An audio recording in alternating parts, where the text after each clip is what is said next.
Even though my parents didn't have a lot of money, they never went to college themselves. They had an unwavering belief in the power of education. So they always pushed me and my brothers to do whatever it took to succeed in school. So when it came time for me to go to high school, they encouraged me to enroll in one of the best schools in Chicago. It was a school a lot like this one. And listening to Mbera's story, it was so similar because my school was way across the other side of the city from where I lived. So at 6 a.m. every morning, I had to get on a city bus and ride for an hour, sometimes more, just to get to school. And I was willing to do that because I was willing to do whatever it took for me to go to college. I set my sights high. I decided I was going to Princeton, but I quickly realized that for me, a kid like me, getting into Princeton wasn't just going to happen on its own. See, I went to a great school, but at my school we had so many kids, so few guidance counselors, they were dealing with hundreds of students. So they didn't always have much time to help me personally get my applications together. Plus, I knew I couldn't afford to go on a bunch of college visits. I couldn't hire a personal tutor. I couldn't enroll in SAT prep classes. We didn't have the money. And then, get this.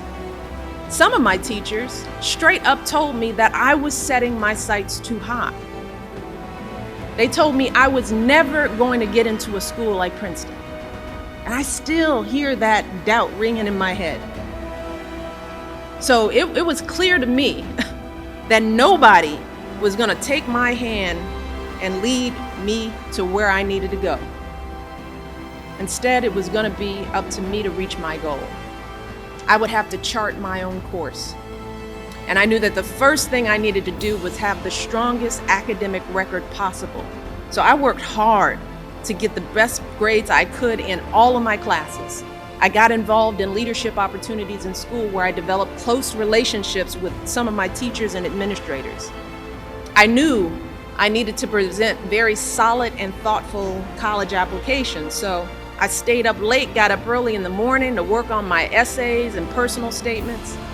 I knew my parents would not be able to pay for all of my tuition.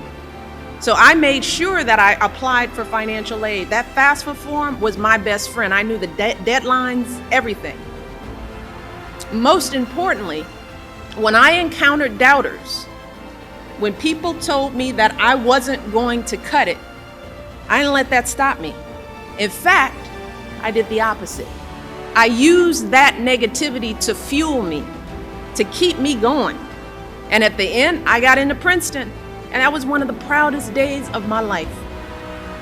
But getting into Princeton was only the beginning. Graduating from Princeton was my ultimate goal. So I had to start all over again, developing and executing a plan that would lead me to my goal. And of course, I struggled a little bit. I had to work hard again to find a base of friends and build a community of support for myself in this Ivy League university. I remember as a freshman, I mistakenly rolled into a class that was meant for juniors and seniors. And there were times when I felt like I could barely keep my head above water. But through it all, I kept that college diploma as my North Star. And 4 years later, I reached that goal, and then I went on to build a life I never could have imagined for myself. I went to law school, became a lawyer. I've been a vice president for a hospital. I've been the head of a nonprofit organization. And I am here today because I want you to know that my story can be your story. The details might be a little different, but let me tell you, so many of the challenges and the triumphs will be just the same. You might be dreaming of becoming a doctor, a teacher, maybe a mechanic or a software designer. Or you might not know what you want to do right now, and that's fine. But no matter what path you choose, no matter what dreams you have got to do whatever it takes to continue your education after high school. Again, whether that's going to community college, getting a technical certificate, or completing a training opportunity, or going off to a 4-year college. And once you've completed your education, you will have the foundation you need to build a successful life. That's how that's how Benbera, that's how so many other students have overcome adversities to reach our goals.